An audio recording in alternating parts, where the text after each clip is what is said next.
Hello दोस्तों, mister morning star motivation channel में आप सभी का स्वागत है। आज हम बात करेंगे 15 अगस्त के स्टोरी के बारे में। 15 अगस्त सुनते ही आपके मन में सबसे पहले क्या आता है? भारत का तिरंगा, आज़ादी और भारत के फ्रीडम फाइटर, ये सब सबसे पहले हमारे मन में आते हैं।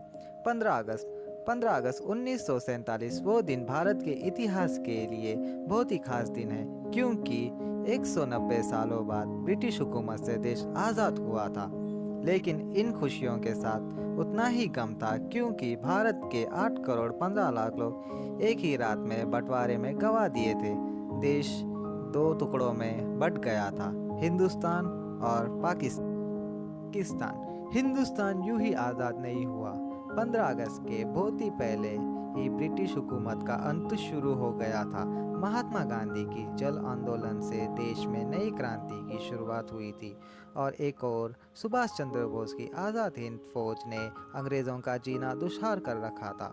ऊपर से दूसरे विश्व युद्ध के बाद ब्रिटिश सरकार में इतना दम नहीं था कि वो हिंदुस्तान पर शासन चला सके।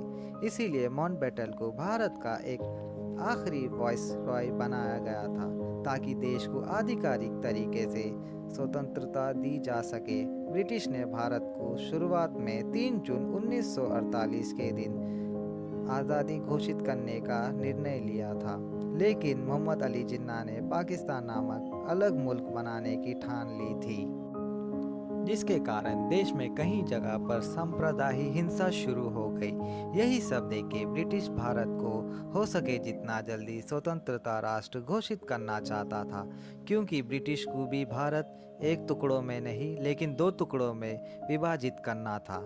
उनका वो काम नेहरू और जिन्ना ने आसान कर दिया था, क्योंकि बंटवारे को लेकर पहले से ही खलबली मची हुई थी दोनों के बीच में।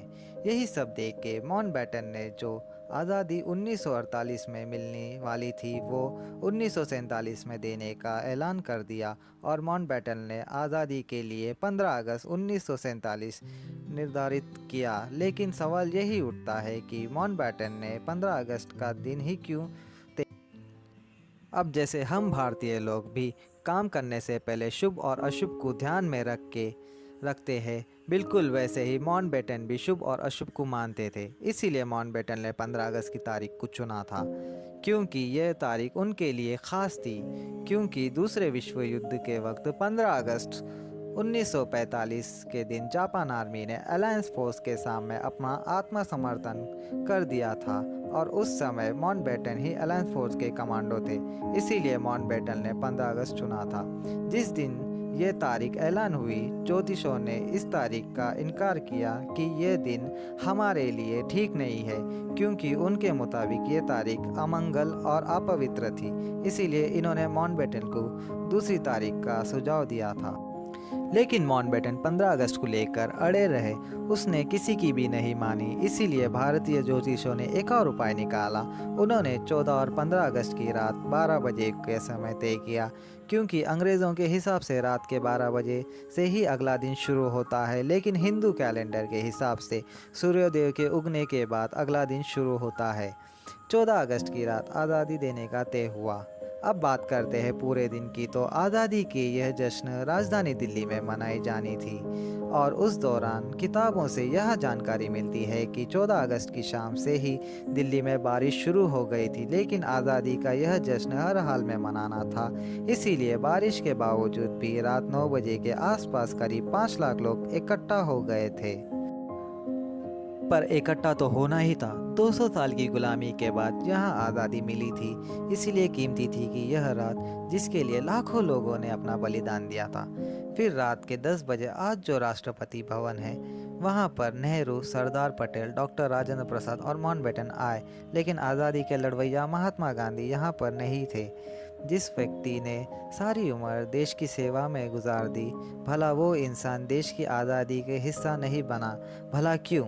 14 अगस्त को जब आधी रात को भारत को आज़ादी देने की तैयारी चल रही थी, उस वक्त राष्ट्रपिता महात्मा गांधी दिल्ली से 1000 किलोमीटर दूर बंगाल में आंदोलन में बैठे हुए थे, क्योंकि वह बंगाल में हिंदू और मुस्लिम के समुदाय के बीच चल रहे यह दंगों से काफ़ी दुखी थे।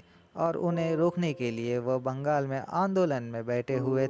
तो नेहरू और सरदार पटेल ने बंगाल में आंदोलन में बैठे हुए महात्मा गांधी जी को खत लिखा कि हम सब ने मिलकर जिस आज़ाद भारत का सपना देखा है वह सपना पूरा होने जा रहा है। इस मौके पर आप यहाँ मौजूद रहकर हम सभी को आशीर्वाद दे तो बहुत ही अच्छा होगा। तो जवाब में महात्मा गांधी जी ने कहा कि जब भारत के भाई भाई आपस में लड़ रहे हैं तो हम आज़ादी का जश्न कैसे मना सकते हैं। यह बंगाल में देखो और वहाँ पंजाब में देखो, अगर इसके बाद हमें यह आज़ादी मिल रही है तो मैं हिंदुस्तान के करोड़ों लोगों को यही संदेश देना चाहता हूँ कि यह तत्काल आज़ादी आ रही है। यह मैं नहीं लाया, सत्ता के लालची लोग सत्ता के लालच में फंस के लाए हैं। तो इन्हीं कारण से गांधी जी इस जश्न में शामिल नहीं हुए थे। अब यह दिल्ली में भारतीय ज्योतिषों ने नेहरू से कहा, आप अपनी आज़ादी की स्पीच रात के 11:50 पर शुरू करिए और 12 बजे तक ख़त्म कर दीजिए। उसके बाद शंखनाद किया जाएगा जो एक नए देश का जन्म की गूंज दुनिया तक पहुंचाएगा। और जैसे तय हुआ वैसे ही हुआ। 14 अगस्त को मध्य रात्रि पंडित नेहरू ने भाषण दिया और उस भाषण को पूरी दुनिया ने सुना। लेकिन उस रात स्वतंत्रता के नींव रखने वाले महात्मा गांधी ने वो भाषण नहीं सुना था, क्योंकि बंगाल और उस तरफ पंजाब में हिंसा हुई थी उसकी कल्पना भी नहीं कर सकते। क्योंकि भारत के लाखों लोग पाकिस्तान जाना और लाखों लोगों का पाकिस्तान से भारत आना, यही मानव जाति का इतिहास का सबसे बड़ा दुखी समय था। यह सब देखकर महात्मा गांधी जी को बड़ा दुख हुआ था, क्योंकि उनकी मांग पूरे स्वराज की थी, जो मिला तो सही लेकिन दो टुकड़ों में बंटकर। इसीलिए उन्होंने आज़ादी का जश्न नहीं मनाया। फिर 15 अगस्त के दिन शुरुआत 8:30 बजे हुई, जब राष्ट्रपति भवन में शपथ ग्रहण समारोह हुआ। नई सरकार ने दरबार हॉल में शपथ ली, लेकिन ना तो राष्ट्रगान गाया गया और ना ही तिरंगा पहनाया। और आज जो हमारा राष्ट्रगान है, रविंद्रनाथ टैगोर जी ने साल 1911 में ही ये लिख दिया था, लेकिन यह गीत साल 1950 में राष्ट्रगान बन गया था। और अगले ही दिन 16 अगस्त को लाल किले पे तिरंगा लहराया गया था। तो दोस्तों, यही थी हमारी 15 अगस्त की स्टोरी। प्लीज़ चैनल को सब्सक्राइब कीजिए। Thank you.